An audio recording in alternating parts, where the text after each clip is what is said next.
Moving on now to the other major story we're covering this day. The infamous criminal cult leader Charles Manson has died. Manson dead at the age of 83 years old.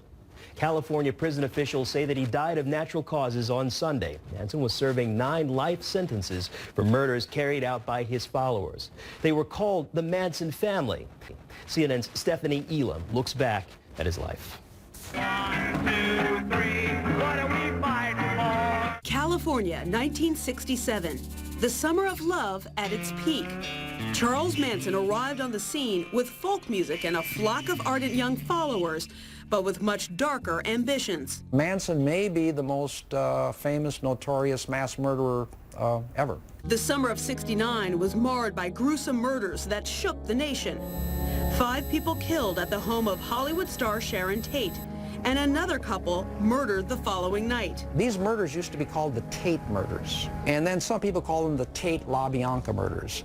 Then Manson appears on the scene, and he's so charismatic and interesting that he upstages the victims, and from that point on it was called the Manson murders. Manson was the mastermind behind the brutal killings, the leader of the clan that carried out the unthinkable.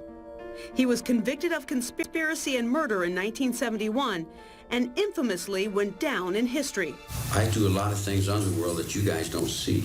Manson was born in Cincinnati in 1934 to a single teenage mother. She got out of my life early. I spent the best part of my life in boys' schools, prisons, and reform schools because I had nobody. After marrying twice and spending half his life in prison, 32-year-old Manson made his way to Berkeley in 1967. He established himself as a guru in the summer of love and was quickly sharing a home with 18 women. You get these kids, these children, coming into Haight-Ashbury, and here is Charlie Manson saying how much he loves them and he wants to take care of them. He took full advantage. As the Manson family formed and migrated south, its leader established himself on the fringe of the LA music scene. He recorded albums with the family, like the aptly named Lie, the Love and Terror Cult. Look at your game, girl. Manson's passion for music translated into an obsession with the Beatles' 1968 song Helter Skelter. To Manson, it meant that the Beatles wanted to have a worldwide revolution, blacks against whites. Aiming to launch the fabricated war, Manson directed his disillusioned clan to kill. On August 9, 1969, 4 Manson followers invaded the Hollywood Hills home of actress Sharon Tate, where they massacred 5 people. The 26-year-old starlet was 8.5 months pregnant. The next night, the Klan brutally murdered Los Angeles couple Lino and Rosemary LaBianca.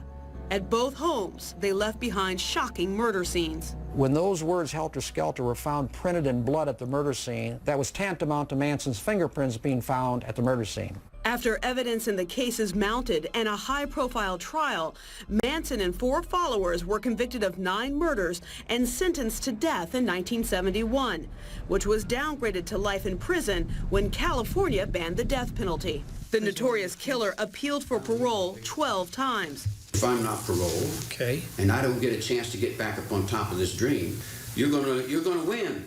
Helter skelter. While the convicted killer became somewhat of a pop culture icon, the family members of his victims never forgot his true impact. He needs to look into our eyes, victims' eyes, and see the pain that he's caused.